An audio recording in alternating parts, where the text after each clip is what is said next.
Hey, Rajah. What up, Mom? What you got good going on over there?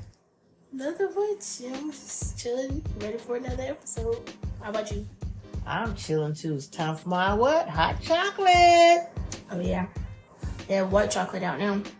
Ooh. I'm pretty sure they had that before, but I've been seeing it. I didn't know it was out now. Yeah, I'm going to try some with milk. Any almond milk, maybe? That's pushing it. I don't know that I've boiled almond milk. I don't think I've cooked the almond milk before. Probably need to try it out. You like that kind of stuff. Sure. I'm Angela the mom. I'm Rajah the daughter. And this is Talking Brown Sugar. Yes, wherever you can find us, Facebook and Instagram at Talking Brown Sugar, on Twitter at Talking Brown Sugar. You can also email us at talkingbrown.sugar@gmail.com. And guess what? We're now on YouTube, so you can find us, search Talking Brown Sugar, and you can find us there if you want to stream an episode while you're cooking, cleaning, like you do now. Some people like to put stuff on their TV. We'll have more graphics and things coming out soon. So don't forget to share with your friends, your coworkers, your cousins. Let them know you're listening to Talking Brown Sugar.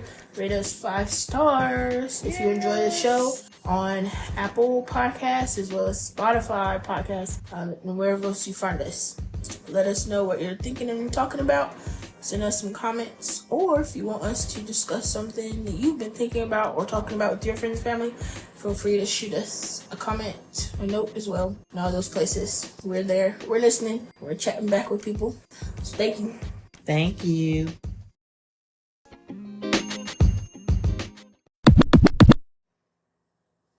I Believe the children are our future. Teach them well and let them lead the way. Show them all the beauty they possess inside.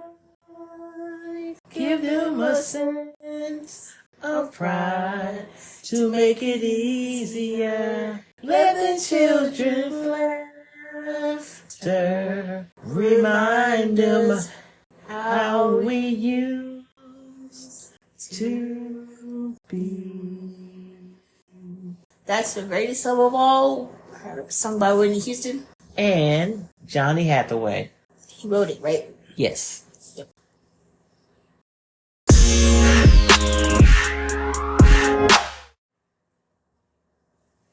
Now we're in the Sugar Bowl. Self-checkout and scan and go. This is how I feel about it.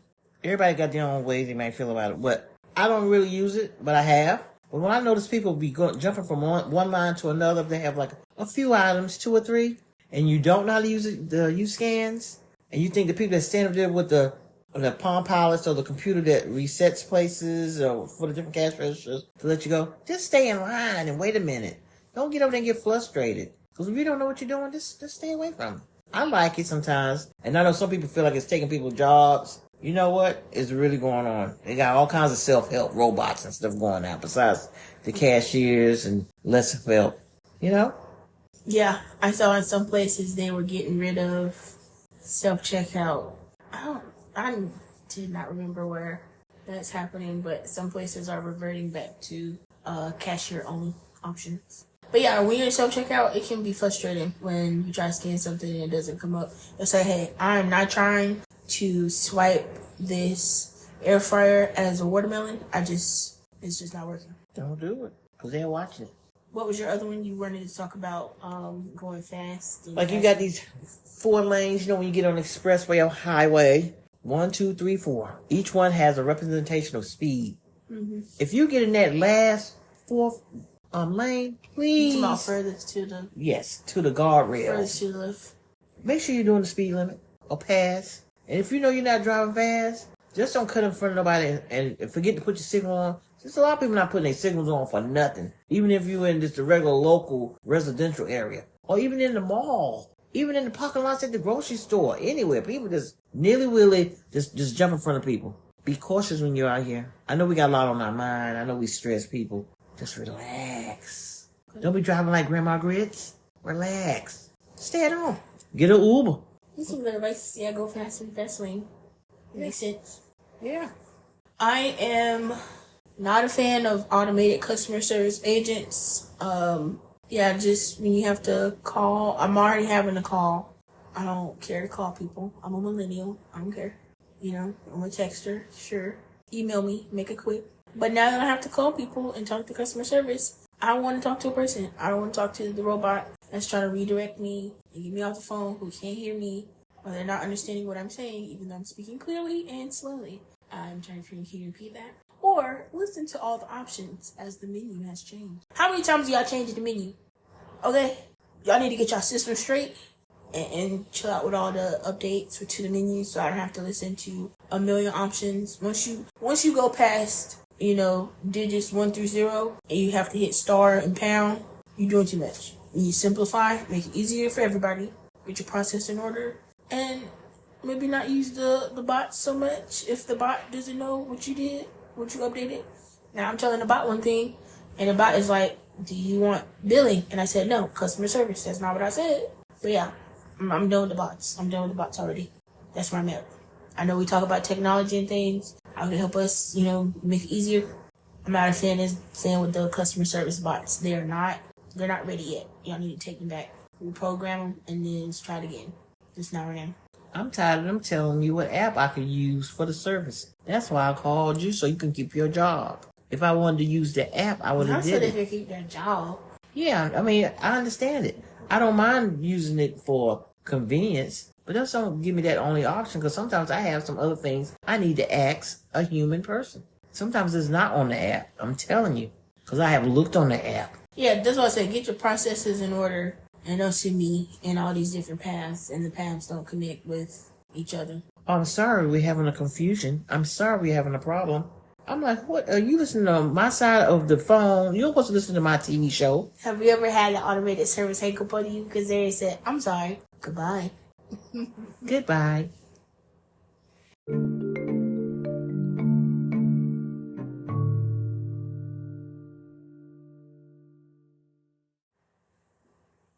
Going into our main discussion.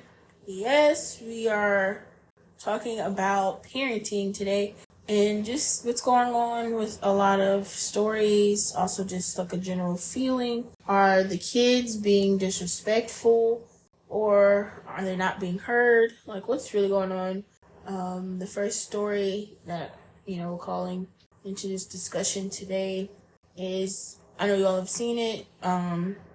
A lot of times, King Harris has had different run-ins on social media with people critiquing, his behavior.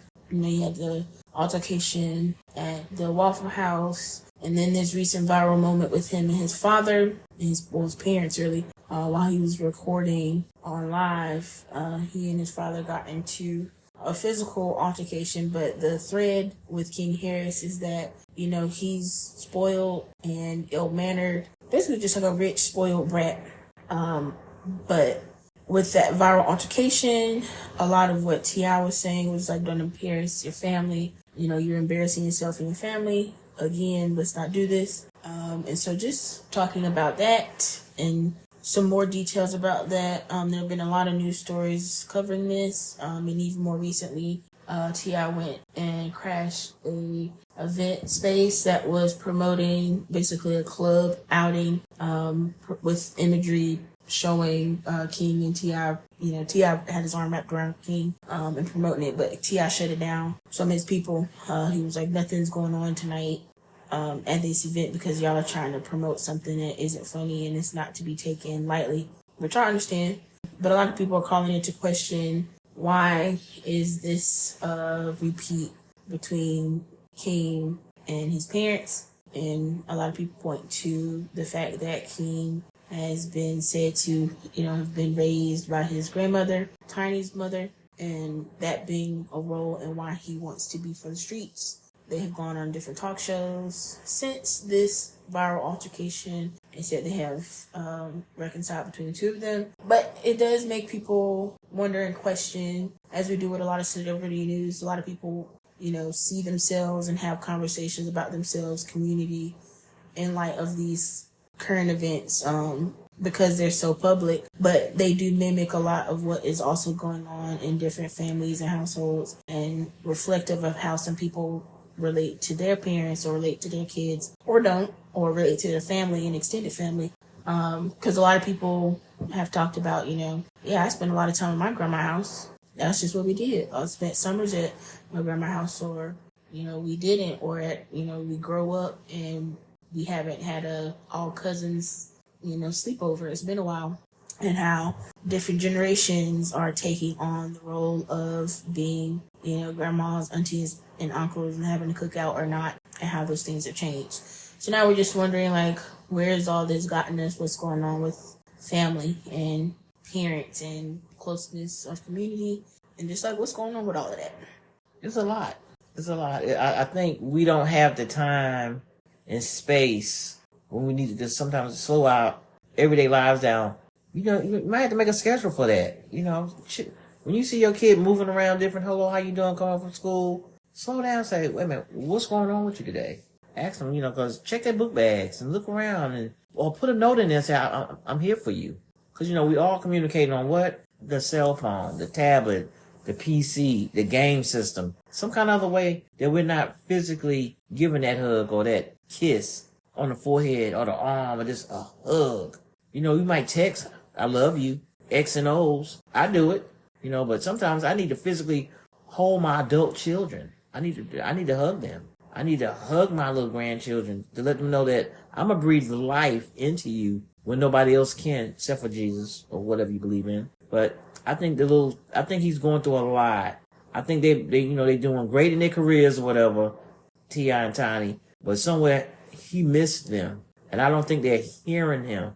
That's why he likes to go over grandma's house. It's probably low key, comfortable, whatever. And at home, you in a big house, not saying they're there, like Luther song, or a house without a home, the chair, if nobody's sitting there, it's just there. Just like you go in your house. When there's no love in the house until mommy come home, or big mama come in the house, or big papa, somebody coming in there.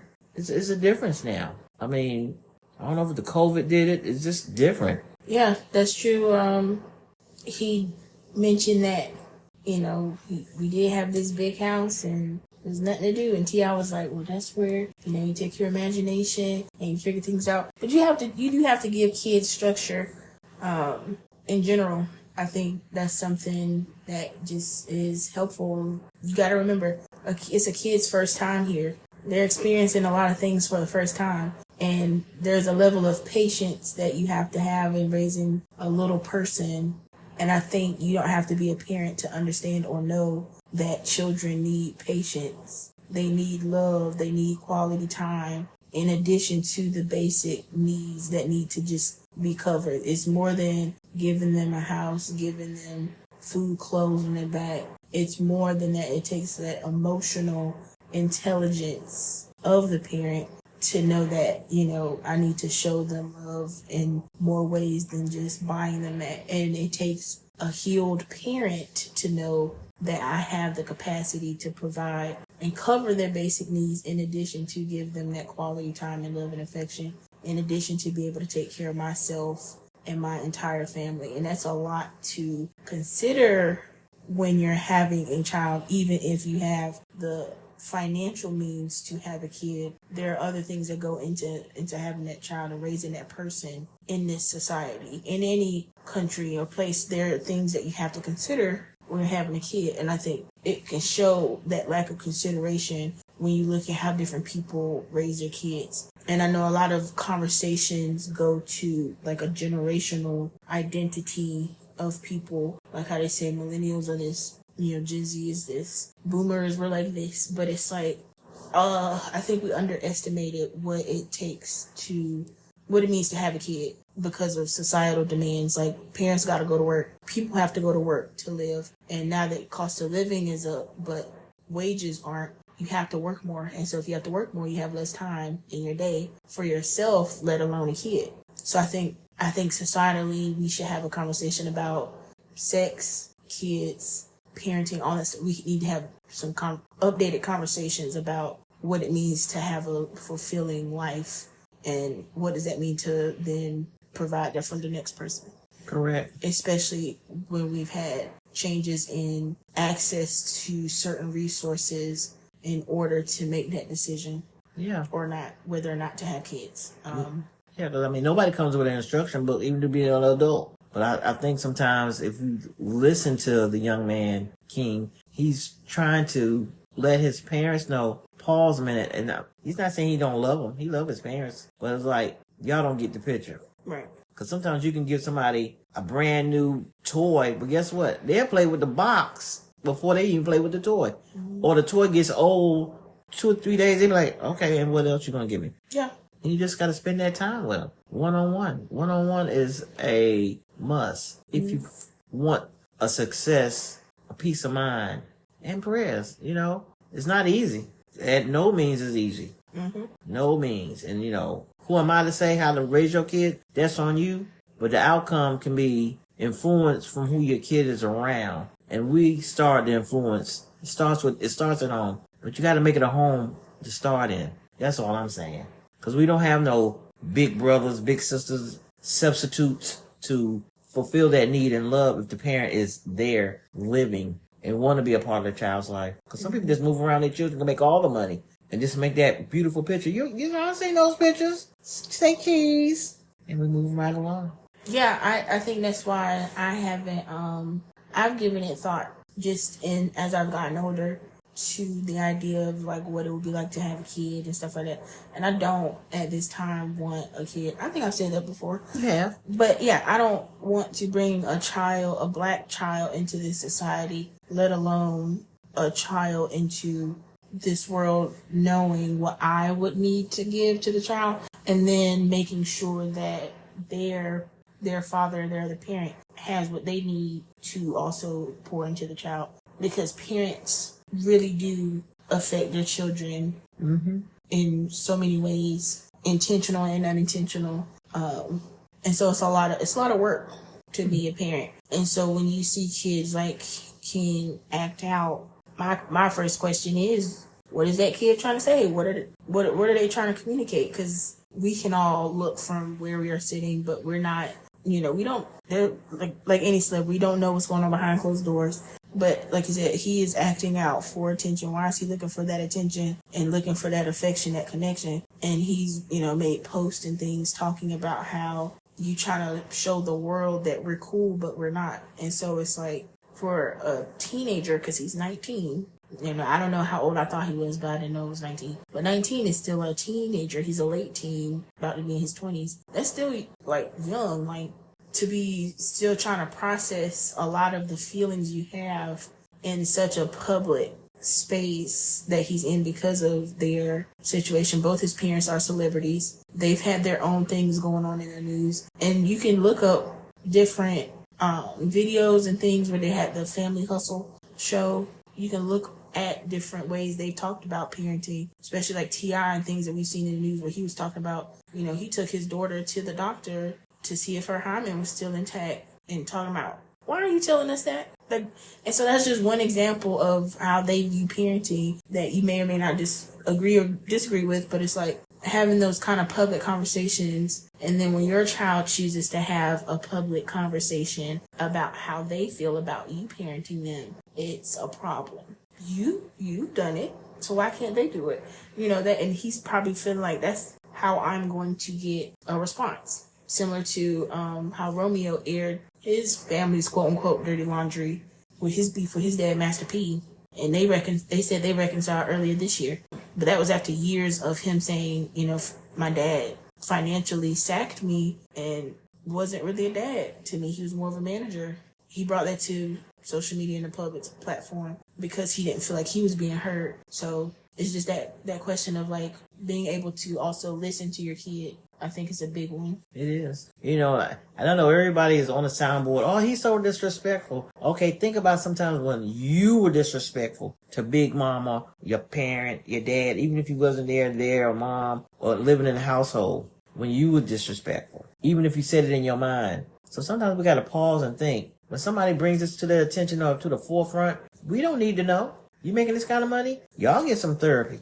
Right. And so I was saying like how it reflects on a lot of people have these kind of relationships with their parents. And I think we could benefit from larger conversations or examples of how parents can have these conversations with their kids, because not everybody's going to have resources to therapy or a role model that's actually positive, or even communal support with raising their kid. I know people talk about, we've said it takes a community to raise a child, but like when you dig deeper into that, it takes community for the parent to have that support to raise that child. So it goes both ways, for the child to have support and for the parents to have support. Exactly.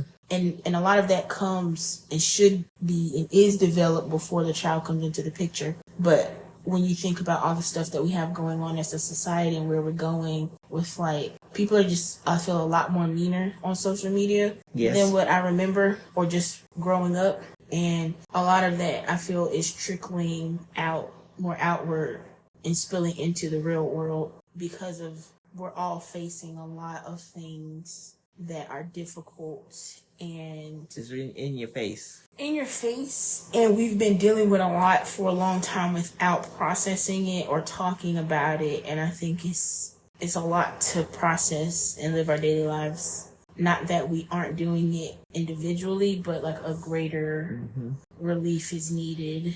Like the skeletons are finally coming out the closet and you can't keep sweeping it up under the rug. And the chickens come home to roost, and we don't know what to do with the chickens or the eggs. And some people make an omelet, some people are just holding their egg, some people eggs crack, some eggs are spoiled, some people try and dye their eggs, some eggs are rotten. It's a lot of stuff going on. It's where the golden egg. But definitely, I think it, like we were talking about, I think last episode, just getting back into building community, positive community, consuming positive things, and finding ways to give back within your means while also taking care of yourself and your family. And just listening. Taking time to listen. So simple. And we talked about that. What? Listen.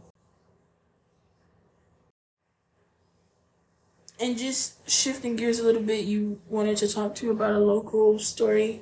The family of the 15-year-old that was unfortunately stabbed to death. A local high school, they said they hold no ill will while they're grieving the loss of their child. More about the story, what unraveled a story with around the stabbing. Three teens were getting an altercation. It seemed like they were bullying one of the students, and the one student who was getting bullied had brought a knife to school to defend himself and ended up actually stabbing two students that were in an altercation with him. And one of the students did succumb to those injuries. The other student had serious injuries but was in the hospital. And the student that was a suspect in the stabbing will now be tried as an adult because he was 14-year-old, and that was just the decision made by the Attorney General based on the North Carolina law that requires that for first-degree murder. But the story is just all around sad. The mother of the suspect was talking about that day of the stabbing. She was trying to warn the school that he had been bullied and that he was concerned for his safety when she sent him to school, and that they needed to get to him before the fight even took place. So they have video that shows, the altercation that went down and him wildly swinging the knife at the two students that were striking him, and then him walking away from the fight as, the other kids were running and following the fight. Police said, the fight did involve several students, but they didn't have the exact number that was involved. The school will be allowing kids to still go to school that day, but I think at a simpler schedule so that they can receive counseling and free lunch that day. But it's just a lot, and it's sad. She said the mother of the suspect was saying that he was acting in self-defense, and she had been concerned for his safety. And that's another thing, when the child comes home and talk to the parents or let someone know at school of an authoritative figure, the principal, the teacher, I think they hear and there's so much going on in their heads trying to remind themselves to tell someone, and things escalate. Because, by the time your child get off a school bus or out the car into the school, or something happened last year to this year, somebody brings it up, and you got 2 against 1, you're going to be scared. I think about when I was in school, even though it was years ago, but you know how it feels when somebody's threatening you, and you like, I'm going to get you off of me. I'm tired of it. What can you do? You can have all the metal detectors, all the police, clear book bags, whatever you're trying to do. But we got to get back to some kind of love and protection and talk to these kids and let them know that there's somebody there to slow this down. And sometimes it's hard to catch up with the other parent when you're trying to have a parent-teachers meeting. I've been on that myself. And you get frustrated. And you want your child to feel good to go to school or feel safe to go to school. Because who wants to be waking up every day, somebody in your face? And sometimes you don't have brothers or sisters at the school attending the school with you. Just to have that oversee that little extra eye or a cousin. You don't have it. You don't want anybody to call you a punk, you a chump, you scared. Oh, what's going down with you? You scared? Or then you got to get on the school bus to get in a fight. There's too much going on. Yeah, it's making me mad. I don't like to see it. I really don't. Yeah, it's a lot. Because we hear a lot about how teachers are resigning because they, aren't getting paid enough and they don't have the support. They have class sizes that are too big for them to effectively teach. And then when you add in bullying and kids who are coming from homes that are going through a lot and they are coming to school trying to find things they aren't getting at home, they're not focused on learning. And I've been in class environments where you could tell I'm here and present to learn, and I'm like just happy to not be at home, because sometimes school was exciting because you get to see your friends, you talking, and it's like, oh, can't wait for lunch so I can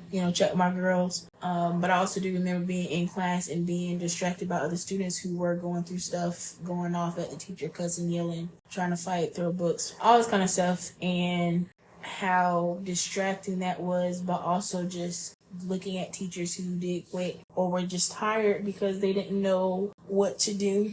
And there are schools that are able and have, like the school I came from, the high school I came from, has reportedly turned around how they handle disagreements between students and bullying, and kids who are coming from households that are going through a lot, finding different ways and programs to fill in the gaps. But that's a lot for a teacher to be taking on by themselves, and then for parents to take on when they are, like we said, overworked and doing their best. And sometimes, like we said, kids fall through the cracks.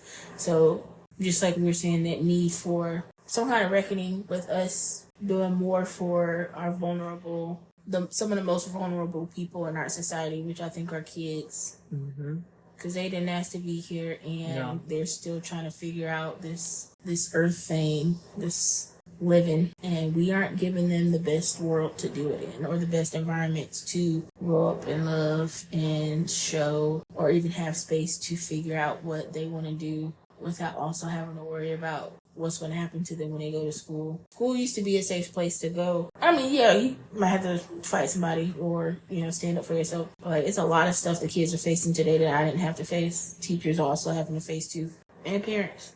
Dang, we got to do better by these kids. We got to do better by these kids. I remember when my kids would come home and talk about fighting. And yeah, we've said it. You go back to school and you straighten what out. And tell the teacher. And I have been to the school and talked to the teacher. We got a problem coming. Well, we're going to try to do this with soft talk, blah, blah, blah. This is 2024. This has been going on for a minute. Now it's worse.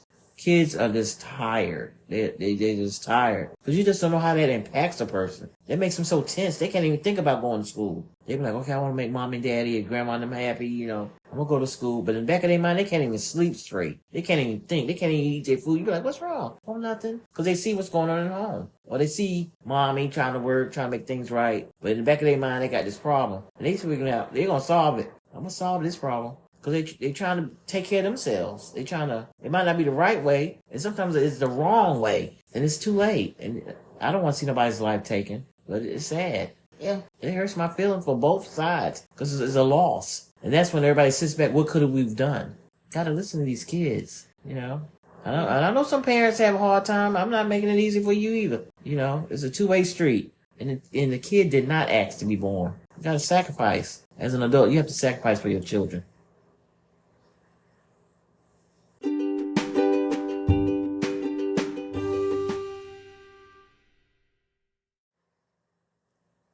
Wellness check. Woo. Ring my bell. Ring my bell. Ding dong. Ding a ling a ling. 80s. yeah, so one way you can beat the winter blues.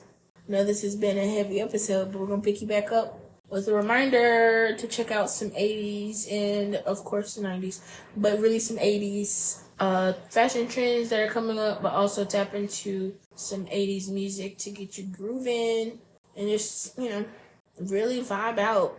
The colors are back. The shades are back. I mean, they just really doing it. And some of the commercials I've been noticing is upbeat of like the lyrics. I be like, what? Let me see this commercial. I'm like, they're going back in the 80s. Even some of the little slang sayings that on some of the shows they're using that were back in the 80s. Some of the foods I've seen back in the 80s, like meatloaf. I mean, I know people still fix meatloaf, but now it's the classic meatloaf. Yeah. It's that comforting food. Yeah, some of these items are in your closet. If you don't have them in your closet, you can always go to the thrift shop if you want to do that. Yeah. Or, check and clearance, start in clearance and work your way up towards the sale because we know there might not actually be a sale. But yeah, for some 80s vibe, you can try, bold geometric prints. My favorite are the bold colors. You can also do metallics.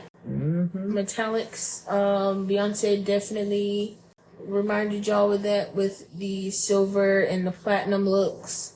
Some other ways you can bring out some 80s in your fashion is with like futuristic looking shades as well. And these are all things you can do with what you have in your closet, or like I said, go thrifting. And those boots, those Rogaine boots coming back. Not so much the stilettos. And the padded shoulders? That's too far. I don't think we need padded shoulders. Well, my shoulders are broad, but I like them on some people. Your shoulders are fine. But yeah, we don't need shoulder pads. But if you want to do shoulder pads and broad shoulders, I can do that's that. fine. Okay. I know people talk about, they want to unbig their back. Yeah. So just tell them you got on shoulder pads. And the side pockets, some people still call them cargo pants. Now they got extra pockets that's below the cargo pants pocket. I like that. And the bell bottoms, feeling it. I feel like bell bottoms is 70s to me. Yeah, but they're back. Yeah, so, find things that bring you joy so that you aren't falling into the trap of winter blues. Get some sun. Yeah. Make sure to take your vitamins. And when you go to your annual checkup, I know people do that around the new year, the end of the year. I do. That's just me. Me too. End of the year time, ask your doctor to check your vitamin levels so you see what you might need to be mixing into your diet. And check your thyroid. That's right. Eat your greens. Check your thyroids. Drink your water. Check all those things. Continue to moisturize. Oh, definitely in the winter. Isn't that something? Which oils, not water-based. And you don't have to buy a lot of expensive stuff. And stay cute, stay handsome, smell good. And a lot of the perfumes will come back and the colognes. I was somewhere and I seen some Fahrenheit for men. I was like, what? Fahrenheit? Clinique Happy is coming back. Yeah. Red Door's coming back. I'm like, whoa. Now my mom and them wore that, what is it, Estee Lauder white shoulder? We're not going to talk. We're going to leave that over there on their dresser. I don't know why when you said that, my brain said tussin. Deodorant. What is I don't know why I see what tussin. And that's funny because you know what? I used to pick at it. My grandmother had a little thing of Tussie. I was like, how do you put this deodorant on? My silly self, like a little kid. I didn't realize they had to open it, like put it up on their fingers because we was doing roll on. I was like, that's nasty to me. They had to touch it? Yeah, they had to touch it. It was cream. But now they have it in the roll on. Oh, roll on. They still making that stuff. Tussie. No, we got pass. What you wear? That's Tussie. That's Tussie, girl. No, we're not going to do that. Feel good, smell good, take care of yourself. Enjoy yourself on this winter is coming. Holidays coming up so you can look cute. Yes. Yeah, have fun, take care. That's the show. Where you can find us, Facebook and Instagram at Talking Brown Sugar, Twitter at Talking Brown Sugar, email talkingbrown.sugar@gmail.com, and guess what? YouTube at Talking Brown Sugar. Yes, don't forget to share, like this show, give us 5 stars on Spotify and Apple Podcasts. Let us know you're listening. Whoop, whoop.